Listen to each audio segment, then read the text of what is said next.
Escuchémoslo hasta el final. Dios los bendiga a todos. Antes de empezar, vamos a darle la gloria a Dios por todo lo que está pasando aquí en este lugar y por todo lo que está pasando en este país. Cristianos,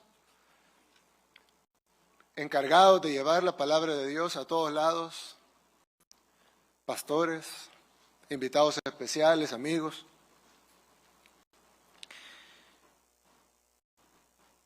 Como les dije hace un rato, El Salvador está viviendo una transformación que nadie puede negar. Lo ven propios y extraños, lo ven desde adentro y lo ven desde afuera. Las pandillas más temidas del mundo, corriendo despavoridas. ¿Quién puede lograr eso más que una guerra espiritual ganada?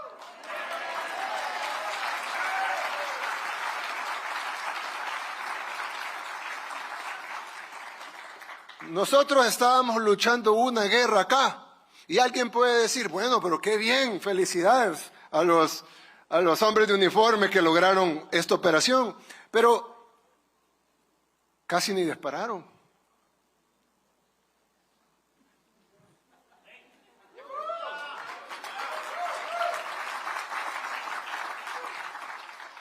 Porque la guerra se ganó a nivel espiritual. Y nosotros fuimos el reflejo de esa guerra espiritual. Aquí se vio el reflejo, así como un espejo. En el espejo se ve que algo se está moviendo, pero en realidad nada se mueve en el espejo. El que se está moviendo es uno y en el espejo se ve el reflejo. De igual manera acá nosotros nos vimos en las calles arrestando terroristas, pero realmente solo el reflejo de lo que se había ganado en la guerra espiritual. Por eso El Salvador, que no es el país más rico, que no es el país más tecnificado, que no es el país más poderoso, pero es que ni siquiera, hasta suena tonto decirlo, por supuesto que no somos ni por cerca, no somos ni el top 100. Estaba logrando lo imposible. ¿Por qué? Porque éramos el reflejo. ¿Y por qué éramos el reflejo? Porque pedimos con fe. ¿Pero por qué también? Porque Dios quería que fuéramos testimonio de su gloria en la tierra.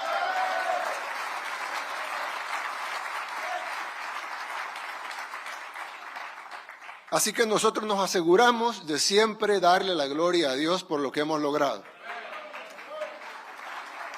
Y no porque seamos buenos, sino porque no queremos perder el favor de Dios. Algunas personas, obviamente no de acá, pero algunas personas, no muchas, ¿verdad? Pero algunas personas me han criticado cuando yo he dicho en discursos, una vez incluso tuvimos casi la mitad del ejército en un evento y yo les decía, todos nosotros debemos ser instrumentos de Dios. Y algunas personas que no conocen qué significa, ustedes sí lo conocen por supuesto, pero hay gente que no conoce tanto, no entiende qué significa decirse instrumento de Dios. La gente piensa que es como una especie de soberbia, ¿no? Como, sí, yo soy el instrumento de Dios. No entienden que es lo contrario, es humildad. Porque nosotros todos somos instrumentos, todos podemos ser instrumentos de Dios. Y no solo los seres humanos, los animales pueden ser instrumentos de Dios. En la Biblia, la ballena que se comió a Jonás era un instrumento de Dios. No es un tema de soberbia, es un tema de humildad, de saber que todo depende de lo que Dios quiera. De que no se mueve la hoja del árbol si Dios no quiere, y que todo lo que pasa es porque Dios nos usa de instrumentos. Dios usa como instrumentos a los médicos, Dios usa como instrumentos a todos, al que nos da un saludo en la calle, a cualquiera. Entonces nosotros sabernos instrumentos de Dios y permitirnos ser usados como instrumentos de Dios. No es soberbia, es humildad. Es saber que no dependemos de nosotros mismos, sino dependemos de aquel que está allá arriba y que maneja y controla y tiene todo el poder.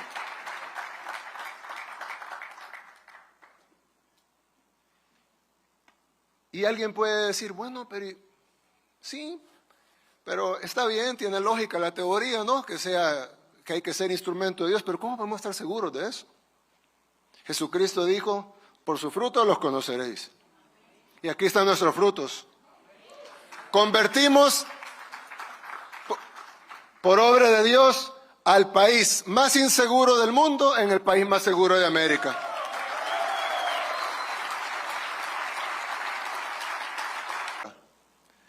El pastor Asbun ya lo mencionó hace un rato, pero casi en todos los rincones del mundo se reconoce que El Salvador está viviendo una transformación. Y en Latinoamérica, en Asia, en Estados Unidos, en Europa, en todo lugar, la gente ve que El Salvador vive una transformación. Y si pensamos un poco cómo obra Dios, El Salvador, a pesar de su nombre, hace unos años nadie hubiera pensado de que El Salvador iba a tener una transformación así. El Salvador, mucha gente ni siquiera lo podía ubicar en el mapa. Y los que lo podían ubicar en el mapa probablemente lo reconocían por la guerra, por las pandillas, por el éxodo de su pueblo buscando oportunidades y seguridad en otras partes del mundo. Era poco lo bueno que se conocía en nuestro país. Y no era para menos. Llegamos a ser la capital mundial de los homicidios. El Salvador tenía más homicidios per cápita que las zonas de guerra. Había más homicidios acá que en Bagdad, había más homicidios acá que en África, cualquier país de guerra, en guerra en África. No había un tan solo país en el mundo que tuviera más homicidios per cápita que El Salvador. El país era, no en sentido figurado, literalmente el país más peligroso del mundo. No en los 80s en la guerra, no, hace poco, hace apenas unos años. El país más peligroso del mundo. Necesitaba una restauración, necesitaba una transformación y además se llamaba El Salvador.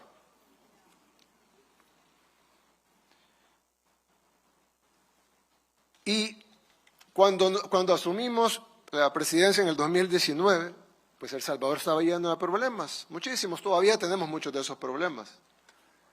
Pero el problema principal era la inseguridad. Y empezamos a trabajar para darle seguridad a la gente, a trabajar como trabaja el ser humano, con lo que puede, con las herramientas que tiene a disposición, con lo que Dios le pone normalmente al ser humano, las herramientas normales que Dios nos da a todos, nuestra mente, nuestras manos, nuestra voluntad, nuestros recursos, y en el caso de un gobierno, pues los recursos de un gobierno, etcétera. Y nos fue bien. Digo, nos fue bien, no porque tuviéramos los grandes resultados, sino porque logramos algunos avances y a la gente le parecieron bien. Tanto que la gente nos dio más apoyo y más apoyo. Y nosotros estábamos contentos con lo que habíamos logrado.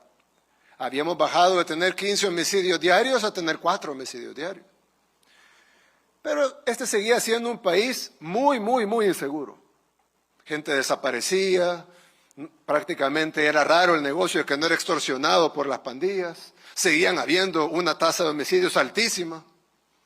Habíamos salido, sí, el top 5 mundial, pero seguíamos siendo un país.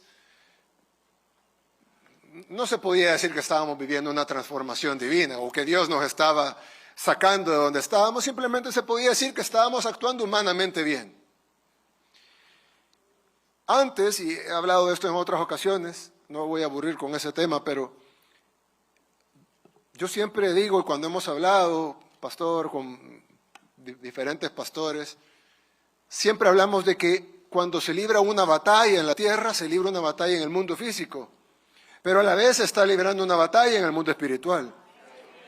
Si la batalla que libramos nosotros en el mundo físico no está acompañada de una batalla en el mundo espiritual, no está acompañada de una victoria en el mundo espiritual, los resultados no van a ser tan sorprendentes.